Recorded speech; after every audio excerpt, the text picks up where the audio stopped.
오랜만에 마지막으로 인사드립니다. 아까는 말을 제대로 할 수 없어서 인사를 다 못했는데 정말 감사드리고요. 계속 누누이 말씀하셨지만 그리고 또 우리가 이게 끝이 아닙니다. 우리 가운데서 계속 제가 연락하기 위해 노력할 거고요. 채팅방에서 안 나가고 계속 훔쳐볼 겁니다. 훔쳐보면서 같이 은혜 나누고 함께 삶 나눴으면 좋겠습니다. 그리고 저를 위해서 계속 기도해 주시길 간절히 부탁드립니다. 부족한 종입니다. 부족한 종에 여기서 말씀을 배워서 그 말씀을 세상 가운데 계속적으로 전할 수 있는 자들에게 다 될 수 있도록 부족하지만 그런 종 삼아달라고 계속 기도 부탁드립니다.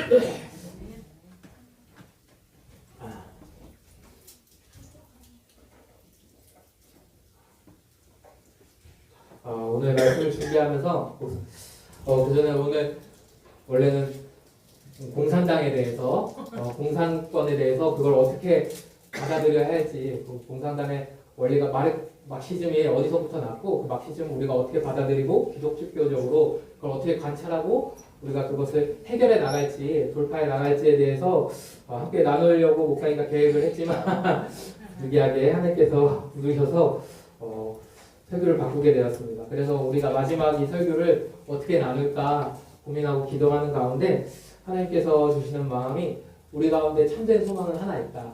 하나의 소망을 함께 나눴으면 좋겠다라고 말씀하셔서 이 말씀을 준비했습니다.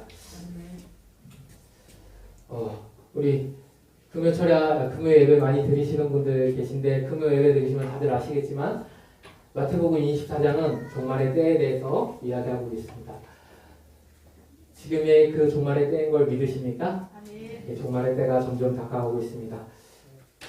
24장 3절에 예수님의 제자들이 예수님께 마지막 때에 대하여 질문합니다. 이에 예수님은 이 마지막 때를 두 가지 관점으로 보시고 말씀하십니다. 첫 번째는 24장 5절에서 8절을 통해서 재난에 대해서 말씀하십니다. 우리 7절, 8절 함께 읽어보도록 하겠습니다. 민족이 민족을 나라가 나라에 대적하여 일어나겠고 곳곳에 기근과 지진이 있으니 이 모든 것은 재난의 시작이다. 아멘. 다들 아시죠? 더 이상 깊이 말씀 안 드려도 아실 줄 믿습니다. 유엔 사무총장이 지난 7월 27일 날 발표했습니다. 온난화 시대가 끝났고 끓는 지구의 시대가 왔다고. 이 끓는 지구의 시대로 인해서 많은 기후 변화가 있을 것이고 이 기후 변화를 적응하지 못하는 나라는 망할 거고 이 기후 변화를 통해서 많은 사람들이 죽어갈 것이라고 말했습니다. 그것처럼 작년 7월 이후부터 있은 폭염으로 인해서 많은 사람들이 죽었고 얼마 전 미국에서 강한 한파로 90명이 넘는 사람이 죽었다고 합니다. 우리나라도 지난주 많이 추웠죠. 지난주에 우리나라도 한 명의 돌아가신 분이 있었다고 합니다. 이런 기상이변이 계속적으로 일어나고 있습니다. 또 미국은 그렇게 추웠지만 반대편에 있는 호주는 폭염으로 인해 사람들이 위험에 처했고 강물이 마르고 농장지가 마르고 있답니다. 그리고 올 새해 첫날 아주 안타까운 소식을 들었습니다. 우리 이웃된 일본에서 일본 서쪽에서 규모 7.6의 강진이 일어나서 10일 기준으로 202명이 사망하였다고 합니다. 이 재난과 기근 그리고 환난은 기근으로 인하여서 자연환경 변화로 인하여서 사람들이 계속 죽어가고 있습니다. 그 전에도 많이 죽었지만 이제 점점 더 많이 죽어가는 것 같습니다. 코로나 이후에도 이 상황이 점점 더 악화해지고 있고 지금 불의 고리가 점점 더 활성화되고 있습니다. 불의 고리들 다시 아시죠? 환태평양 조산대가 계속 활발하게 활동함으로 인해서 화산 활동이 점점 더 많아지고 있고 우리나라는 지진의 안전지대라고 하였지만 우리나라가 지진이 규모 2.3, 2에서 3밖에 많이 있지 않았는데 4에서 5까지의 지진도 조금씩 나타나고 있다고 합니다. 저는 이상하게 예민하게 우리나라 근처에서 일어나는 지진은 지진계만큼 빨리 알아낼 수 있습니다. 갑자기 자다가 갑자기 어지럽거나 위아래로 쏠리는 느낌이 일어나서 막 인터넷을 뒤집니다. 그러면 제 거에는 지진 지진계가 아예 돼 있거든요. 지진 정보센터가 연결돼 있어서 핸드폰에 바로 들어가면 우리나라에 지진이 일어나고 있습니다. 하나님께서 왜 이런 능력을 주셨는지, 왜 이렇게 예민하게 하셔서 잠도 못 자게 하시는지 모르겠는데, 이렇게 예민하게 하셔서 지진에 대해서 계속 예민하게 하는데, 그게 올해 들어서 좀 더 예민해지고 있는 것 같습니다. 계속 더 많은 지진이 일어나고, 우리나라도 올해 들어서 지진이 벌써 5번 이상 일어났다고 합니다. 1월인데도 불구하고. 우리가 이 지진에 대해서 더 준비해야 되고, 이 환경 변화에 대해서 준비해야 될 것입니다. 또한 전쟁들, 러시아 군인들인데요.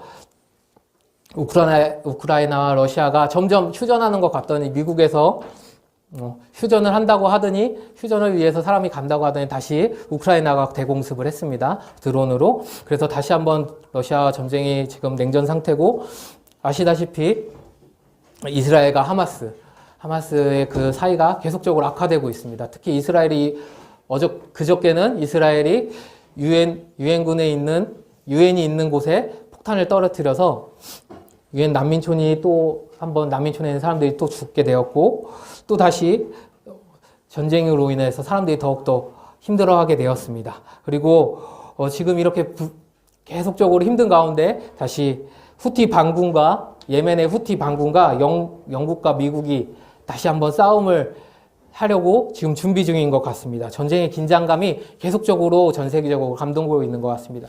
우크라이나, 러시아의 전쟁 이후에 계속적으로 끊이지 않고 이어지는 이 전쟁의 강도가 언제 끝날지는 모르겠지만, 이것이 바로 우리 위에 나라 있잖아요. 우리도 휴전 상태인데 이 위에 나라와 언제 일어날지 모릅니다. 우리는 너무 자연스럽게 자동적으로 이야기하고 있지만, 편하게 생각하고 있지만, 외국에서 보는 우리나라의 관점은 굉장히 다르다고 합니다.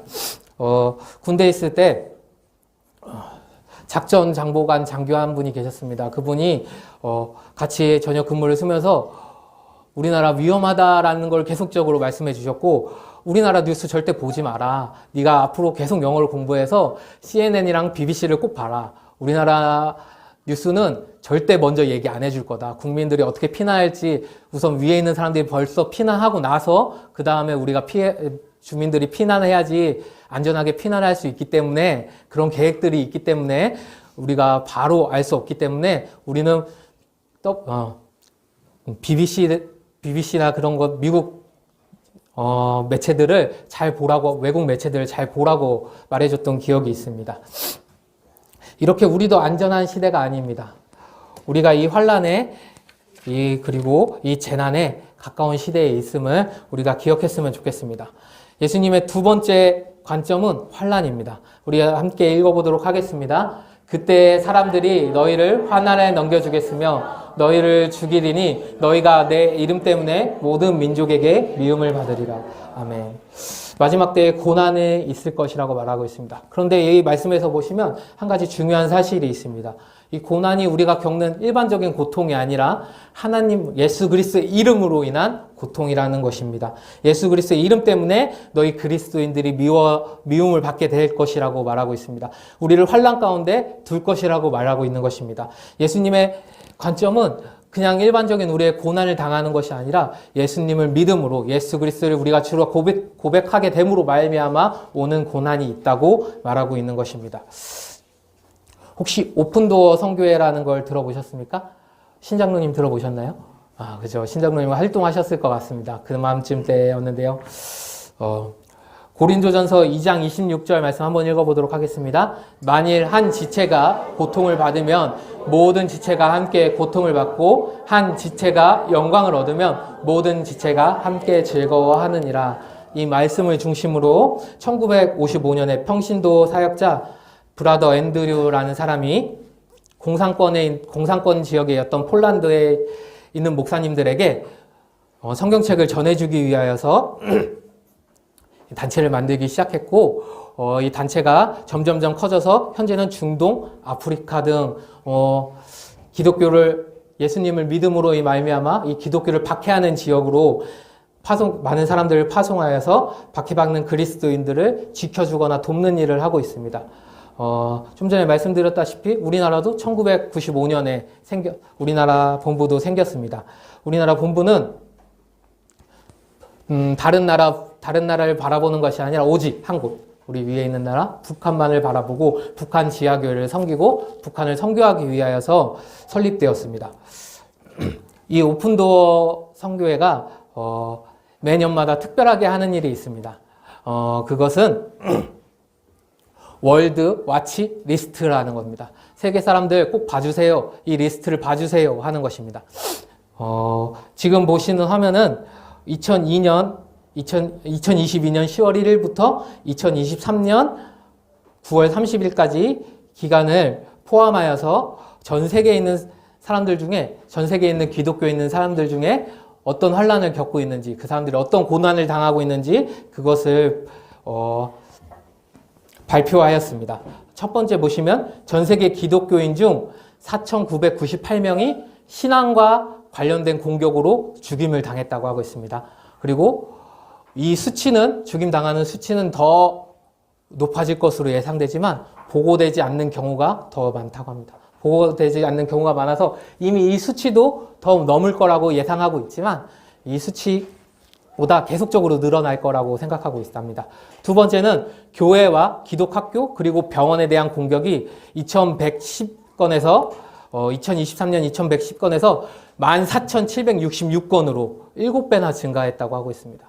기독교에 대한 박해가 계속적으로 전 세계적으로 증가하고 있는 중이라는 것입니다. 예수님의 말씀처럼 예수 그리스도를 믿는 믿음으로 예수 그리스도 이름 때문에 받는 박해가 늘어나고 있는 것입니다. 예수님의 말씀이 보여지고 있는 것이죠. 기독교인들이 구타를 당하거나 위협을 당한 사건이 29,411건에서 42,849건으로 증가하였다고 합니다. 그리고 이 기독교인들의 집에 대한 공격은 4,547건에서 21,431건으로 371%나 증가했다고 합니다. 7배 증가, 371% 증가, 엄청나게 많이 증가를 이뤘습니다. 그리고 가옥에서 내쫓겨지거나 같은 가족 중에서 기독교인이라고 얘가 내 아들이 예수님을 믿는다고 쫓아내버리거나 내 딸이 예수님을 믿는다고 쫓아내버리거나 주변에서 이 한 마을 공동체에서 우리나라는 시족 공동체가 없지만 많은 나라에 아직 시족 공동체가 많은데 이 시족 공동체 중에서 기독교를 믿는다는 이유로 보내어지거나 숨어서 살아야 하는 사람들, 특히 북한에서 숨어서 살아야 하는 사람들이 엄청 많죠. 12만 4,310명에서 27만 8,716명으로 2배 이상 늘었다고 하고 있습니다. 이거 최근 1월에 발표한 결과입니다. 아주 따끈따끈한 결과. 3억 6,500만 명의 기독교인들 중 7명 중에 1명은 신앙적인 이유로 강도 높은 박해와 차별에 직면해 있고, 이는 지난해 3억 6천만 명, 지난해보다 3억 6천만 명 늘어난 숫자라고 합니다. 혹시 와닿아지고 계십니까? 우린 감사하게도 하나님께서 우리에게 어찌된 은혜인지, 우리에게 이것을 이렇게 감당하지 못할 사람들이라고 생각하셨는지, 어찌된 은혜인지 우리에게 이것을 피부로 느끼게 하지 않으시지만, 피부로 거의 느끼지 못하게 하셨지만, 많은 나라, 우리나라 바깥에서 조금만 나가도 이런 고난이 전 세계적으로 이루어지고 있습니다. 북한, 중국, 그리고 러시아 등등 주변 우리 가까운 이웃의 나라입니다. 먼 나라의 이야기가 아니라 가까운 이웃의 나라고, 더 나아가 조금 있으면 우리에게도 닥칠 이야기가 될 줄 모르겠습니다. 저는 SNS를 별로 좋아하지 않습니다. 그래서 SNS도 거의 안 하는데, SNS를 하면 그래도 SNS를 깔아놓고 보는 이유가 딱 한 가지 있습니다. 매일 보는 건 아니고요. 한 일주일에 2-3번 정도 들어가서 보는데, SNS에 여러 가지 나쁜 점과 좋은 점들이 있지만 그 중에서 가장 강점은 방임에 가까운 자유라고 생각합니다. 어떻게 보면은 굉장히 안 좋을 수도 있고, 어떻게 보면 굉장히 좋다고 볼 수 있는데요. 한 일례로 얼마 전에 정치인들이 피습당한 사건들을 보셨을 것 같습니다. 뉴스에서 보셨을 때, 뉴스나 언론 매체나 인터넷 등으로 보셨을 때 혹시 피습당하는 장면 보신 분 계신가요? 정확하게 피습당하는 장면, 모자이크 없이 한 분 계시네요. 많이 못 보셨을 겁니다. 나라에서 검열을 하고 죄다 막았기 때문입니다. 그런데 SNS는 저는 두 분이 피습당하셨잖아요. 2번 다 그 어떤 모자이크 조치 없이 그 그 날것의 화면을 모두 볼 수 있었습니다. 바로 이 SNS의 강점입니다. 저는 그래서 이 SNS의 강점이 있기 때문에 환란 때 우리가 SNS를 좀 더 잘 봐야 한다라고 생각하고 있었습니다. 아까 CNN이나 BBC를 우리가 주목해야 할 것처럼 이 SNS도 잘 봐야 된다고 생각했었습니다. 그런데 이 SNS도 이제 안전치 않습니다. 1번 보시면, 우리 방금 월드 와치리스트 보시면 1번 보시면 보고되지 않는 경우가 많다. 많은 국가가 SNS를 감시하기 시작했습니다. 미국에서는 틱톡과 X, 지금은 X라고 부르는 트위터를 미국이 감시하기 시작했습니다. 페이스북도 계속 감시 중입니다. 페이스북도 계속 감시 중이고요. 그것을 인하여서 나라 보안을 지키겠다는 이유로 사람들에게 감시를 하고 있는 것입니다. 우리나라 SNS도 자유롭지 않습니다. 우리가 외국 계정으로 SNS를 쓰는 이유는 좀 더 자유롭게 사용하기 위해서 SNS를 쓰고 있는 중인 것입니다. 우리 가까운 나라 중국은 SNS를 아예 사용할 수 없습니다. SNS에 나쁜 글만 올라와도 금방 내려집니다. 우리나라 파란 창, 녹색 창 등에서 올라온 글들이 금방금방 내려지는 것과 같은 결과입니다. 그것이 나라를 지키는 것일 수도 있지만 어떻게 보면 우리를 감추는 것일 수도 있습니다. 나라의 힘으로 무엇인가 감추는 것일 수도 있습니다. 그래서 우리가 점점 박해가 심해지는 이때 이것을 좀 더 주의 깊게 보시고 우리 박해가 점점 가까웠다는 것을 기억하셨으면 좋겠습니다. 작년 선탄절 전날입니다. 일본의 요미우리 신문은 북한의 사상 검증에 대한 뉴스를 내보냈습니다. 북한이 작년 7월에 코로나로 인하여서 국경을 막았었는데 이제 국경 봉쇄를 풀고 외국에 있던 공사관이라든지 유학생 그리고 근무자들 다 들어와도 된다고 발표했습니다. 그래서 많은 사람들이 들어왔는데요. 이 중 6,000명 가량을 북한에서 그들을 사상 검증을 통해서 그 사람들을 걸러냈다고 하고 있습니다. 한 예로는 한 무역회사의 직원이 사용하던 전자기기에서 한국 영상을 봤다는 이유로 그 사람들은 총살당했고요. 그 직원의 상사들도 관리 책임을 이유로 징역형에 처해졌다고 합니다. 밝혀진 거는 빙산의 일각일 거라고 생각합니다. 이 빙산의 일각 말고 더 감춰진 것들, 밝혀지지 않은 것들, 많은 기독교인들이 아마 북한에서 지금도 이 사상 검증을 통해서 고단을 받고 있을 거라고 보여지고 있습니다. 왜냐하면 아까 말씀했던 오픈도어 선교회에서 북한 선교를 하기 위해서 북한 나와 있는 사람들을 중점적으로 선교하고 그들을 통하여서 성경을 전하는 것들을 목표로 하고 있기 때문이다. 그 방법론을 사용하고 있어서 지금 안타깝게도 더 많은 사람들이, 더 많은 기독교인들이 북한에서 차별받고 고난당하고 있을 거라고 여겨지고 있습니다. 그래서 많은 목회자님들이 같이 기도를 요구하였고 기도하고 있는 중에 있습니다. 우리 구루터기 교회도 북한을 위해서 기억나실 때마다 기도해 주셨으면 감사하겠습니다. 우리 함께 그렇게 기도했으면 좋겠습니다. 이 북한이 어떤 나라냐? 자, 북한 기독교 박해지수라는 것을 발표하는데요. 1위입니다. 지금 현재 아프가니스탄과 1위인데요. 북한은 이 1위를 현재 20년째 지키고 있다고 합니다. 20년째.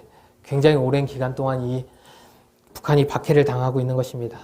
먼 곳의 이야기가 아니고 또 먼 미래의 일이 아닙니다. 우리 함께 기도하시고 그들의 고난에 우리가 동참하고 그리스도의 고난에 같이 동참함으로 말미암아서 그들에게 주 예수 그리스도를 향한 그 복음으로 인한 소망이 있기를 위해 기도해 주시길 간절히 바랍니다.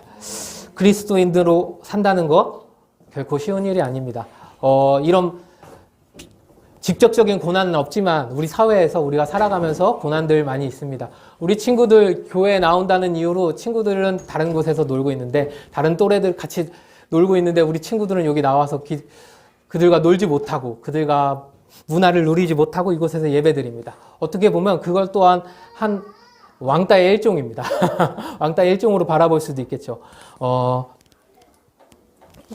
목회 데이터 연구소라는 곳이 있습니다. 목회 데이터 연구소에서 넘버즈라는 잡지를 발행하고 있습니다. 매주. 그 중에서 2023년 한국인 종교 현황을 지지난주 발표했습니다. 지금 보시면 빨간색 보이시죠? 19살부터 더 29살, 10대, 20대, 10대에서 20대, 30대에서 40대, 이 30대에서 40대 사람들이 빨간색으로 보여지는 것이 보일 것입니다. 특히 이 부분의 사람들이 기독교인들이 매우 많이 증가하고 있다고 합니다. 지금은 10%, 12%가 1998년 기준으로 하고 있는데 2012년 기준으로 본다면 16.6%까지 감소했다고 합니다. 2012년에 한때 이렇게 부흥이 일어났었는데요. 이 부흥 이후에 16.6%나 감소했다고 합니다. 보시면 그 중에서 많이 감소했는데도 불구하고 교회 예수 믿는 사람들 중에서 20대, 30대, 40대 중에 가난한 성도, 그러니까 교회에 오지 않고 집에서 인터넷으로 예배 드리는 사람들이 45%, 35%, 36%나 되고 있다고 합니다. 3명 중 1명은 가난한 성도인 겁니다. 사람들 앞에서 나 기독교인이야, 나 예수님 믿어, 나 예수님 믿고 교회 다녀, 나 구원받을 수 있어 라고 하는 사람들 중에 이런 사람들이 있다는 것입니다. 이런 사람들 구원받을 수 있을까요? 아니죠. 그들에게는 예수 그리스도를 향한 소망이 없습니다. 그들이 예수 그리스도에 소망이 없는 건 그들의 잘못도 있고 사회의 잘못도 있지만 우리의 잘못도 있음을 우리가 이 시간 고백했으면 좋겠습니다. 우리가 그들을 위해, 나라를 위해 기도해야 합니다. 예수님께서 말씀하셨습니다. 우리에게 부탁하셨습니다. 먼저 그 나라와 그 일을 위해 기도하라. 그래야만 모든 것을 내게 주리라. 근데 먼저 그 나라와 그 일을 위해, 이 나라를 위해, 이 백성을 위해 기도하고 계십니까? 저 또한 많은 부분을 할애하지 못하는 것에 대해서 굉장히 반성하고 있는데 우리 또한 같이 반성했으면 좋겠습니다. 먼저 그 나라와 그 일을 구할 때 하나님께서 우리나라를 다시 한번 회복시키시고 주의 불로 이끄시고 우리나라를 다시 한번 사용해 주실 줄 믿습니다. 이런 화면을 보면 소망에 대해서 얘기한다고 했는데 제목은 소망인데 지금 암울한 미래만 계속 얘기하고 있습니다. 교회가 미래가 있을까요? 우리 이 상태로라면 이제 교회 노년층이 사회 노령화보다 더 심하게 일어나고 있다고 합니다. 사회 노령화 퍼센테이지보다 교회 노령화가 더 빠르게 일어나고 있다고 하는데 얼마 있어? 10년 안 있어. 10년 이후, 15년 이후 이 교회 누가 남아있을까요? 20년 이후 누가 남아있을까요? 누가 찬양을 하고 누가 기도를 하고 누가 예배인들을 하겠습니까? 우리가 이 교회를 위해서 우리 다음 세대를 위해서 기도해 주시길 간절히 바랍니다. 이게 앞으로 일어날 일이고 앞으로 일어날 우리의 모습입니다. 그리고 이게 그리스도인을 믿음으로 인한 박해의 한 부분일 수도 있습니다. 우리가 이것을 보고 마음 아파하는 것은 저뿐만 아니라 그리스도의 마음을 가지신 우리 모든 성도님의 마음도 같을 줄 믿습니다. 예수님께서는 고난에 대해서 말씀하시고 9절 이후에도 12절 그리고 더 나아가 15절에서 28절까지 큰 환난에 대해서 계속적으로 말씀하고 계십니다. 환난이 있을 것이다. 환난은 있을 것이다. 말세 우리는 환난을 겪어야 한다라고 말씀하고 계십니다. 우리가 이 환난을 피하려고 생각하지 말고 이 환난은 어려운 것이라고 생각하지 말고 이 환난을 우리가 정중히 받아들였으면 좋겠습니다. 환난은 우리가 겪어야 할 일입니다. 이 환난은 우리 가운데 예수님께서 말씀하셨던 것처럼 우리가 반드시 겪어야 할 일입니다. 우리가 이 반드시 겪어야 할 일을 겪을 때 어떤 마음으로 겪어야 하겠습니까? 우리 14절 한번 보도록 하겠습니다. 이 천국 복음이 모든 민족에게 증언되기 위하여 온 세상에 전파되리니 그제야 끝이 오리라. 아멘. 이 환난은 결국 끝이 있습니다. 본문에서는 이 끝은 이 세상의 끝을 말하고 있습니다. 세상 사람들은 예수님 믿지 않는 사람들은 세상의 끝, 종말이라고 하면 그것으로 완전 끝이라고 생각합니다. 그렇지만 우리에게는 종말 이후에 무엇이 남았나요? 종말 이후에 우리에게는 남은 것이 많습니다. 예수 그리스도의 재림과 백보자 앞에서의 심판 그리고 영광스러운 하나님 나라의 약속이 남았습니다. 그것이 바로 우리의 소망입니다. 이 천국 복음입니다. 이것이 우리 가운데 이 천국 복음이 우리 가운데 있기 때문에 우리가 소망을 가져야 하는 것이고 우리 가운데 소망이 있는 것입니다. 우리 기독교인들 가운데 우리 교회 가운데 소망이 있는 줄 믿습니다. 29절부터 함께 읽어보도록 하겠습니다. 그날 환난 후에 즉시 해가 어두워지며 달이 빛을 내지 아니하며 별들이 하늘에서 떨어지며 하늘의 권능들이 흔들리리라. 그때에 인자의 징조가 하늘에서 보이겠고 그때에 땅의 모든 족속들이 통곡하며 그들의 인자가 구름을 타고 능력과 큰 영광으로 오시는 것을 보리라. 그가 큰 나팔 소리와 함께 천사들을 보내리니 그들이 그의 택하신 자들을 하늘의 이 끝에서 저 끝까지 사방에서 모으리라. 아멘. 인자가 예수 그리스도께서 반드시 재림하실 것입니다.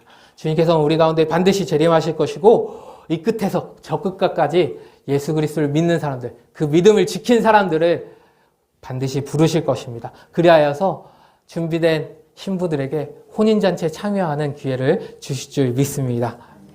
이 천국 복음이 우리에게 소망인 줄 믿습니다.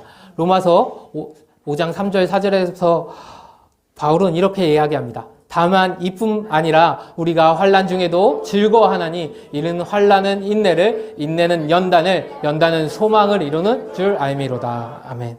환난 가운데 믿음을 지킴으로 말미암아 인내가 열매를 맺게 된다고 하고 있습니다. 이 인내 열매가 우리를 연단하고 또 연단하여서 소망을 이루게 되실 줄 믿습니다. 인간은 결코 환난 없이 인내를 알 수 없습니다. 우리가 아픔이 없이 이 아픔을 치료해야 한다는 것을 모르는 것과 같습니다. 한센병이 무서운 이유는 이 한센병 환자들이 통각이 없기 때문입니다. 이 한센병이 가장 무서운 이유는 손가락이 잘려도 내가 왜 잘렸는지, 어디에 잘렸는지 알지 못하기 때문에 가장 무서운 이유라고 합니다. 우리 그 같은 우리 마음이 우리 가운데 있습니다. 우리 사람이 고난이 없으면, 환난이 없으면 우리가 한센병자들과 같은 것입니다. 문둥병자들과 같은 것입니다. 특히 본문에서 사용된 연단은 헬라어로, 죄송합니다. 소망이 아니라 연단입니다. 연단은 도키메입니다. 도키메. 이것은 도키메라는 헬라어를 사용하는데 용광로에서 순금을 추출하는 과정을 말할 때 사용하는 단어입니다. 용광로에서 순금을 어떻게 채출하시는지 아십니까? 순금이 우리가 채굴을 하면은 금 모양으로 나오는 것이 아닙니다. 많은 돌 중에 아주 작은 부분 순금이 나옵니다. 아니면 사금을 여러 번 모아서 여러 번 채쳐서 나오는 사금을 모아서 그것을 녹이고 그 중에서 불순물을 걸러내고 순금을 채취하는 것입니다. 돌이 녹을 정도의 뜨거운 온도로 돌이 녹을 정도의 뜨거운 온도를 사용하여서 순금을 채취하고 그 순금을 만드는 것이 연단의 과정이라고 하는 것입니다. 우리가 이 연단의 과정을 겪어야 한다는 것입니다. 이 연단의 과정을 겪어야만이 소망을 이루는 것입니다. 이 연단의 과정은 반드시 환난이 필요하다고 말하고 있는 것입니다. 환난과 인내가 필요하다고 말씀하고 계신 것입니다. 요한일서 3장 요한복음 11장 한번 보시도록 하겠습니다. 요한복음 11장은 나사로가 죽음 가운데서 살아난 이야기입니다. 모두들 다 아실 줄 믿고 우리 빨리빨리 보도록 하겠습니다. 1절에서 3절 함께 읽도록 하겠습니다. 어떤 병자가 있으니 이는 마리아 그 자매 마르다의 마을 베다니에 사는 나사로라. 이 마리아는 향유를 주께 붓고 머리털로 주의 발을 닦던 자요 병든 나사로는 그의 오라버리더라. 이에 그 노이들이 예수께서 사람을 보내어 이르되 주여 보시옵소서 사랑하시는 자가 병들었나이다 하니. 마리아와 마르다 그리고 나사로 남매의 이야기입니다. 베다니에 사는 사람들이었고요. 예수님께서 사랑하던 사람들이었습니다. 그리고 이 아직 일어나지 않았던 일을 미리 12장에서 마리아가 예수님께 향유를 붓고 발을 닦는데요. 이미 11장에서 그 일을 말하고 있을 만큼 마리아의 이 예수님께 순종하고 예수님께 향유 부었던 것을 다시 한번 강조할 만큼 중요했던 사람들입니다. 그 사람들이 나사로가 병들어서 예수님께 나사로가 병들었다고 전가를 보냈습니다. 예수님께서는 이렇게 반응하십니다. 예수께서 들으시고 이르시되 이 병은 죽을 병이 아니라 하나님의 아들이 이로 말미암아 영광을 받게 하려 합니다 하시더라. 예수께서 본래 마르다와 그 동생과 나사로를 사랑하시더니 나사로가 병들었다함을 들으시고 그 계시던 곳에 이틀을 여들어가시고. 아멘. 여기서 상반된 두 구절이 나옵니다. 5절과 6절.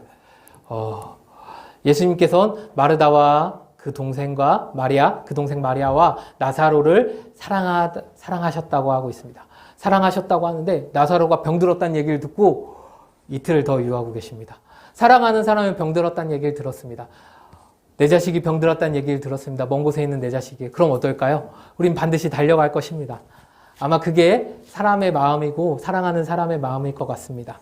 다들 연애하셨죠? 연애하실 때 연인이 아프다고 할 때 안 찾아보신 분 계십니까? 부끄럽지만 저도 많이 찾아갔습니다. 가까운 곳이 멀지 않은 곳이라서 새벽에 자전거 타고 찾아가서 약도 전해주고 그런 일을 많이 했습니다. 그래서 처남이 있습니다. 처남이 저랑 동갑입니다. 처남이 저랑 동갑이고 같은 교회에서 다니던 친구입니다. 새벽에 오고 맨날 그러니까 처남 방이랑 제 부인 방이랑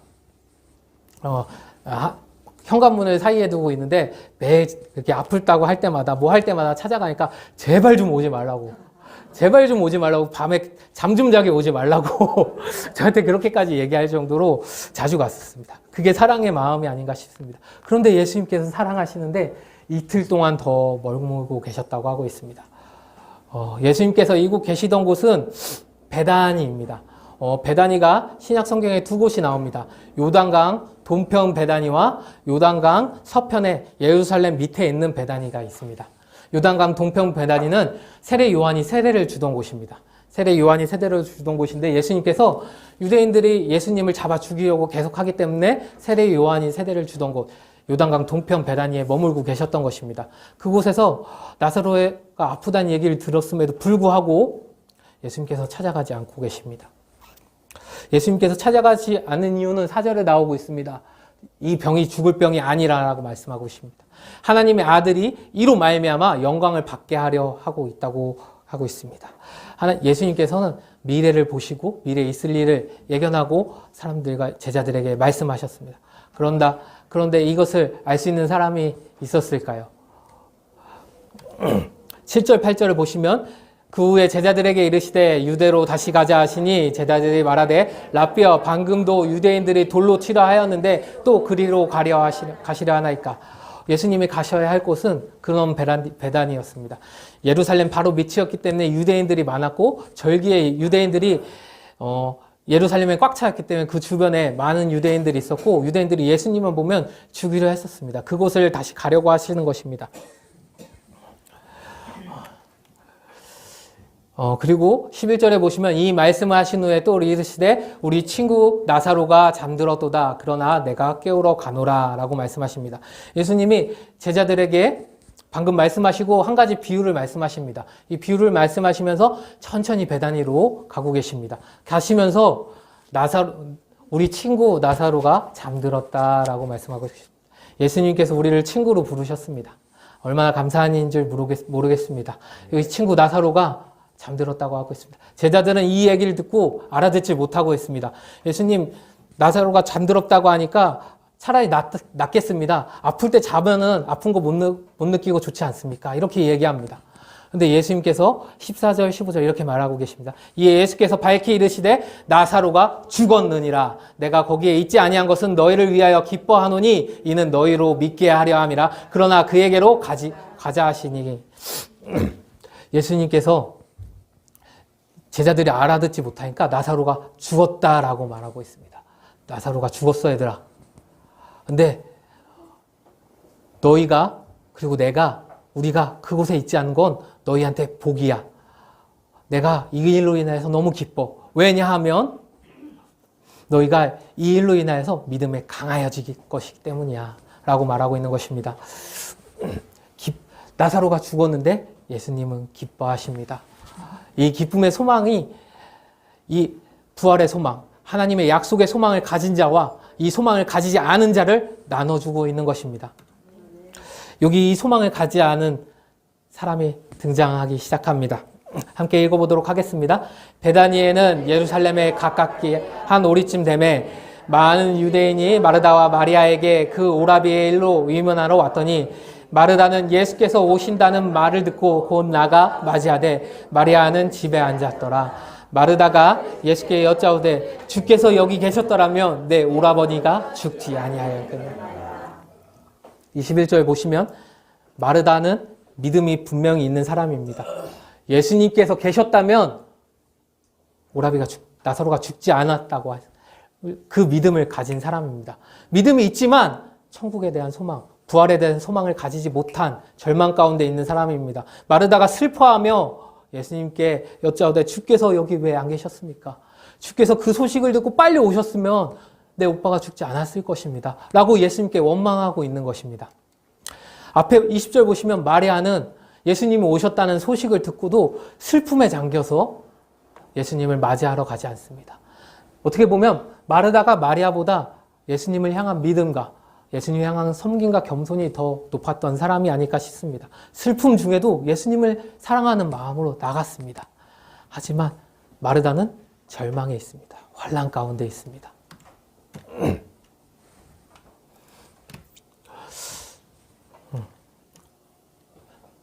22절부터 24절 함께 읽도록 하겠습니다. 그러나 나는 이제라도 주께서 무엇이든지 하나님께서 구하시는 것을 하나님이 주실 줄 아나이다. 예수께서 이르시되 내 오라비가 다시 살아나리라. 마르다가 이르되 마지막 날 부활 때에는 다시 살아날 줄을 내가 아나이다. 24절 보시면 마르다의 믿음이 결코 헛된 믿음이 아닙니다. 부활날, 예수님이 재림하실 날 부활 중에 모든 죽었던 사람들이 무덤에서 일어날 것을 믿고 있습니다. 예수님께서 하셨던 그 말씀들을 믿고 있습니다. 그러나 현재 예수님께서는 바로 지금 다시 살아나게 하실 것이다. 바로 그 기적을 보이게 할 것이다. 그 복음의 소망이 너희 가운데 있을 것이다 라고 말하고 있는데 마리아는 알아듣지 못하는 것입니다. 마르다만 그런 것일까요? 우리의 믿음은 어떨까요? 우리가 열심히 교회 다니고 우리 가운데 부활 소망이 있습니다. 예수님을 믿음으로 우리 가운데 부활의 소망이 있고 기쁨의 소망이 있습니다. 그런데 우리의 삶에서 그 일이 일어나실 거라고 당장 내가 내 아들에게, 내 딸에게, 내 자녀에게 그리고 내 아픈 동료에게 내가 바로 안수하고 기도하고 예수님의 이름으로 기도했을 때 예수님의 기적이 일어날 거라고 믿고 계십니까? 그 기도를 서슴없이 하실 수 있는 분이 계실까요? 우리가 그 믿음을 가지셨으면 좋겠습니다. 25절부터 27절 계속적으로 읽겠습니다. 예수께서 이르시되 나는 부활이요 생명이니 나를 믿는 자는 죽어도 살겠고 무릇 살아서 나를 믿는 자는 영원히 죽지 아니하리니 이것을 내가 믿느냐. 이르되 주여 그러하외다. 주는 그리스도시요 세상에 오시는 하나님의 아들이신 줄 내가 믿나이다. 아멘. 예수님께서 마르다에게 다시 한번 소망을 말씀하십니다.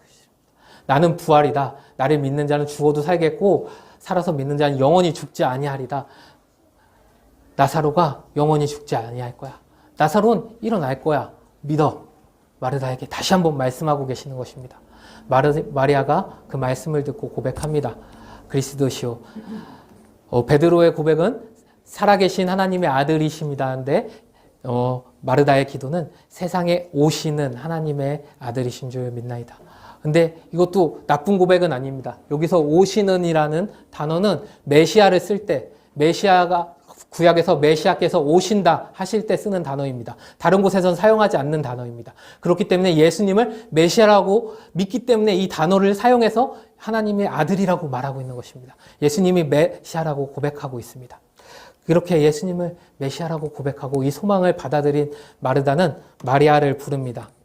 그래서 마리아야 마리아야 예수님이 오셨어. 예수님이 널 찾아. 나와봐. 하고 마리아가 예수님 앞에 나왔습니다. 함께 읽도록 하겠습니다. 마리아가 예수 계신 곳에 가서 배웠고 그 발 앞에 엎드려 이르되 주께서 여기 계셨더라면 내 오라버니가 죽지 아니하였겠나이다 하더라. 예수께서 그가 우는 것과 또 함께 온 유대인들이 우는 것을 보시고 심령의 비통이 여겨 불쌍히 여기사 이르시되 그를 어디에 두었느냐 이르되 주여 와서 보옵소서 하니 예수께서 눈물을 흘리시더라. 아멘. 마리아가 얼마나 슬피 울었으면 많은 유대인들이 함께 온 유대인들이 슬피 울었으면 예수님께서 그것을 보시고 비통해하고 계십니다. 예수님의 비통은 그들의 슬픔에 동화된 비통뿐만 아닙니다. 비단 그 비통뿐만 아니라 그들이 아직 부활에 대한 소망이 없기 때문에 그들이 부활의 소망을 가지지 못한 것에 대한 비통이 함께하고 있음을 보셨으면 좋겠습니다. 예수님께서는 그들에게 눈물을 흘리시고 계십니다. 이 사람들, 마리아와 마르다뿐만 아니라 사람들 또한 예수님을 향해서 원망의 마음이 있습니다. 37절 함께 읽도록 하겠습니다. 그중 어떤 이는 말하되 맹인의 눈을 뜨게 한 이 사람이 그 사람은 죽지 않게 할 수 없었더냐 하더라. 마르다와 마리아와 같은 마음입니다. 예수님, 장님도 눈 띄었잖아요. 그럴 수 있으신 분이잖아요. 뭐든지 할 수 있으신 분이잖아요. 우리가 그런 예수님을 믿고 이렇게 따라오고 예수님을 따라다니고 있어요.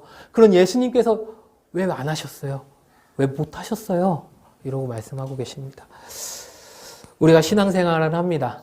우리가 신앙생활을 하면서 간절히 기도합니다.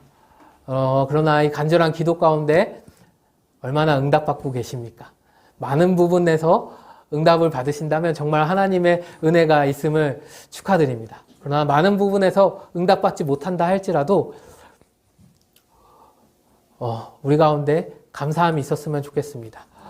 우리 가운데 그 환난과 고난이 우리를 당금질하고 인내하게 하고 그 인내가 우리를 연단하게 하여서 마리아와 마르다와 이 당시에 있던 사람들처럼 우리를 연단하고 연단하셔서 우리 가운데 그 부활의 소망의 자리에 차지하게 해주실 줄 믿습니다.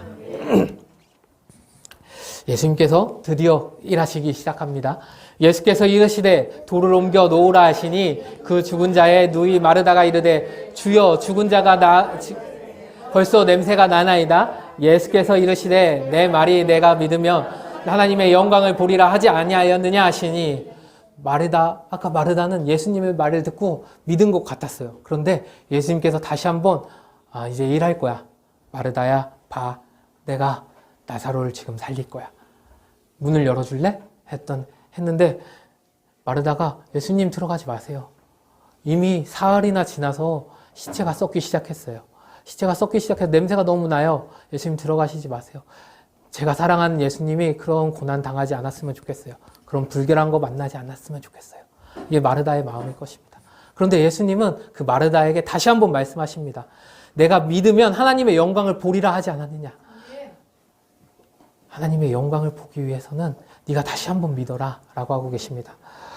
우리가 우리의 믿음을 다시 한번 점검해 볼 필요가 있다고 생각합니다. 우리의 믿음을 다시 한번 점검해 보고 우리가 이 예수님의 말씀처럼 이 예수님의 말씀을 그 말씀 그대로 믿는 믿음이 우리 가운데 있는지 점검하는 시간 되길 소망합니다. 돌을 옮겨 놓으니 예수께서 눈을 들어 우러러보시고 이르시되 아버지여 내 말을 들으신 것을 감사하나이다. 항상 내 말을 들으시는 줄을 내가 알았사온다. 그러나 이 말씀을 하옵는 것은 둘러선 무리를 위함이니 곧 아버지께서 나를 보내신 것을 그들로 믿게 하려 함이니라. 이 말씀을 하시고 큰 소리로 나사로야 나오라 부르시니 죽은 자가 수족을 베는 그 얼굴에 수건에 쌓였더라. 예수께서 이르시되 풀어놓아 다니게 하라 하시니라. 아멘. 예수님께서 돌을 옮겨 놓으고 드디어 일하십니다. 하나님께 기도합니다. 하나님께서 지금 이 일을 하신 것은 이 나사로의 일을 하신 것은 나사로가 이 사람들을 고난 겪게 하는 것은 이 사람들이 내가 하나님의 보내신 참 아들인 것을 알게 하기 위하여 하신 줄 믿어요. 하나님, 그 일을 지금 이뤄주세요. 라고 기도합니다. 그 말씀하시고 나사로야 나오라 하니까 그 기적이 일어난 것입니다. 그리고 그 기적이 일어났을 때 이 기적의 주인공 나사로에게 예수님께서는 자유를 주십니다. 풀어놓아 다니게 하라. 그 사람에게 참 자유가 임하게 되는 것입니다. 예수님의 소망을 가진 사람들에게는 참 자유가 임하게 되신 줄 믿습니다. 종말을 바라보는 사람들은 순결해야 합니다. 이 예수님의 소망을 가진 사람들은 순결해야 합니다. 요한일서 3장 2절 3절에서는 이렇게 말씀하고 있습니다. 사랑하는 자들아 우리가 지금은 하나님의 자녀라. 장래에 어떻게 될지 아직 나타나지 아니하였으나 그가 나타나시면 우리가 그와 같을 줄 아는 것.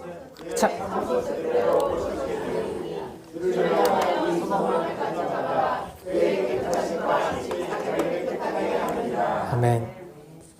이 소망을 가진 사람들은 깨끗게 하시고 깨끗게 하신다고 하고 계십니다. 이 소망을 가진 자 깨끗해야 합니다.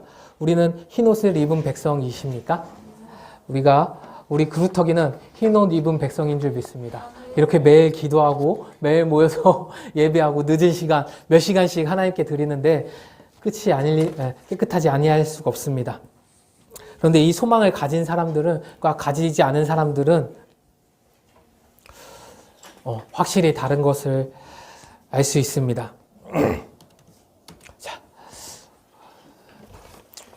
6.25 전쟁 중에 공산당의 총과 죽창에 복음을 지키다 죽은 많은 사람들이 있는 것을 알고 계실 줄 믿습니다. 많은 목사님들이 북쪽에 있던 교회 많은 목사님들이 순교당하셨습니다. 예수 동행일기라는 사역을 하고 계시는 목사님이 계시는데 그분의 할아버지 또한 이때 돌아가셨다고 간증을 들은 적이 있습니다. 특히 우리 손양원 목사님을 다들 잘 알고 계실 줄 믿습니다. 손양원 목사님은 두 아들을 먼저 하나님 나라에 먼저 보냈습니다. 두 아들을 죽인 공산당원 안재선을 용서하고 공산당원 안재선이 사형에 처했을 때 그를 사형에 처하지 말게 해달라고 그를 구하고 그들을 아들 삼아서 양양자로 삼아서 그들을 변화시킨 일을 다들 알고 계실 줄 믿습니다. 여수에 가시면 애양원이라는 손양원 목사님의 기념 사업회가 있습니다. 기념 공간이 있습니다. 여기 보시면 헌금 봉투입니다. 이 손양원 목사님께서 하신 헌금 봉투입니다. 혹시 읽어보실 줄 계신 분 계십니까? 너무 글씨가 안 보이시죠? 이렇게 쓰여 있다고 합니다. 읽으셨나요? 두 아들의 순교를 감사하며 1만 원 손양원. 아들이 죽었습니다. 아들이 죽었는데 손양원 목사님은 감사의 예물을 드렸습니다. 이 설교를 준비하면서 우리 가운데 참된 소망, 그리고 제 가운데 있는 참된 소망은 무엇인가 다시 한번 기도했던 것 같습니다. 나의 가운데 이 부활의 소망, 이 부활의 소망을 내가 간직하였는가? 이 손양원 목사님처럼, 예수님처럼, 사도 바울처럼. 사도 바울은 로마서를 쓸 때 이 로마서를 그냥 쓴 것이 아닙니다. 로마서를 쓸 때 내가 예루살렘에 가면 난 죽을 것 같아. 근데 내가 고린도에서 지금 예루살렘으로 가는데 이 로마에 있는 사람들이 눈에 밟혀. 하나님의 약속의 말씀이 예수님의 명령이 마음에 밝혀. 눈에 밟혀. 예수님이 땅 끝까지 복음을 전하라고 하셨는데 당시에 당시에 땅끝인 지금의 스페인 지역을 바울이 목표로 하고 있었습니다. 그곳에 가야 하는데 그곳에 어떻게 갈까? 그곳까지 어떻게 복음을 전할까? 고민하면서 로마의 교회 사람들에게 편지를 합니다. 내가 이 땅끝 스페인까지 복음을 전파할 건데 너희가 그 교도부가 되어주지 않겠어? 너희가 훈련하여서 나의 이 로마서를 보고 나의 이 편지를 보고 너희가 훈련되어서 너희가 같이 땅끝까지 복음을 전하는 사람이 되어주지 않을래? 라고 하면서 유언장처럼 남긴 것이 로마서입니다. 이것이 로마서 15장에 나옵니다. 로마서 15장 23절. 함께 읽도록 하겠습니다. 이제는 이 지방에 일할 것이 없고 또 여러 해 전부터 언제든지 서바나로 갈 때 너희에게 가기를 바라고 있었으니 이는 지나가는 길에 너희를 보고 먼저 너희와 사귐으로 얼마간 기쁨을 가진 후에 너희가 그리로 보내주기를 바람이라. 그러므로 내가 이 일을 마치고 이 열매를 그들에게 확증한 후에 너희에게 들렀다가 서바나로 가리라. 이것이 로마서를 쓴 목적입니다. 바울의 목적.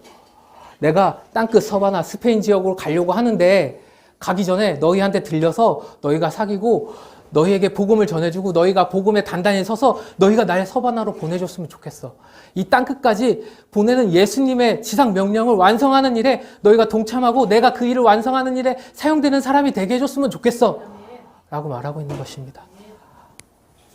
예수님의 소망, 예수님이 주시는 소망, 이 인내 가운데 주시는 소망을 가진 사람들, 손양원 목사님, 그리고 사도 바울, 이런 사람들이 진짜 찬 소망을 가진 사람인 줄 믿습니다. 아멘.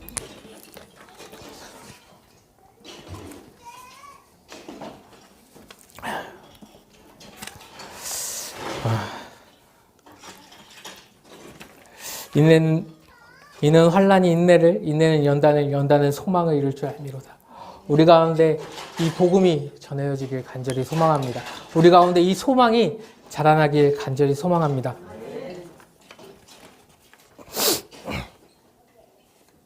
바울의 이 절절함은 결국 바울이 로마 교회에 갖지 못하였습니다. 하지만 이 로마 교회의 바울의 복음, 예수 그리스도의 복음이 전파되어졌고, 로마에서 이뤄진 그 부흥이 당시 로마의 사람들이 전쟁을 위하여 만든 비아 아피아라는 2800km에 달하는 모든 길이 로마를 통하게 하는 그 길을 통하여서 복음이 전파되었습니다.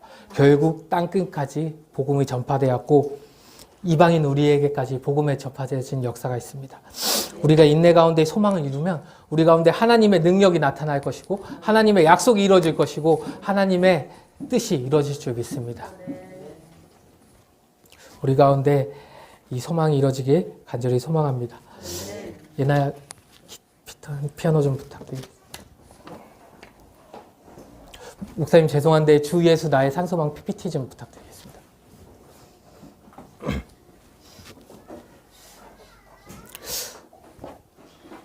우리 1절만 함께 찬양하고 1절만 한번 함께 찬양하고 우리 함께 기도했으면 짧게 기도했으면 좋겠습니다.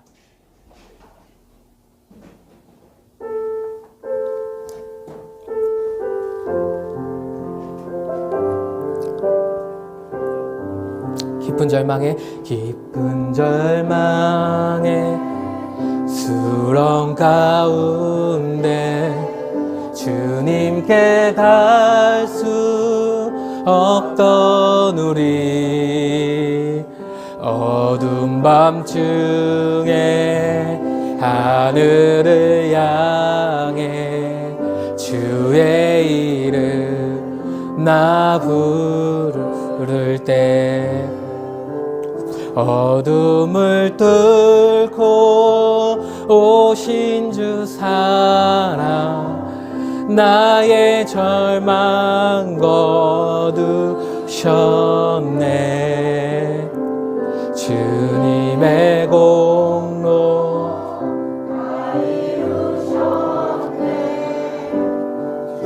예수 나의 산소망 그렇습니다.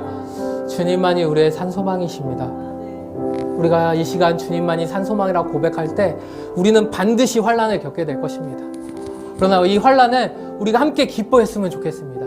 이 환난 가운데 기뻐하는 것은 우리가 예수의 고난에 동참하는 일입니다. 그래서 인내로 인해 우리 가운데 소망을 주시는 일인 것입니다. 우리 가운데 이 소망이 자라나게, 소망이 생겨나게 소망합니다. 우리 구루터기가 우리 각 사람이 이 소망을 가진 자가 되게 해달라고 이 시간 함께 기도하겠습니다.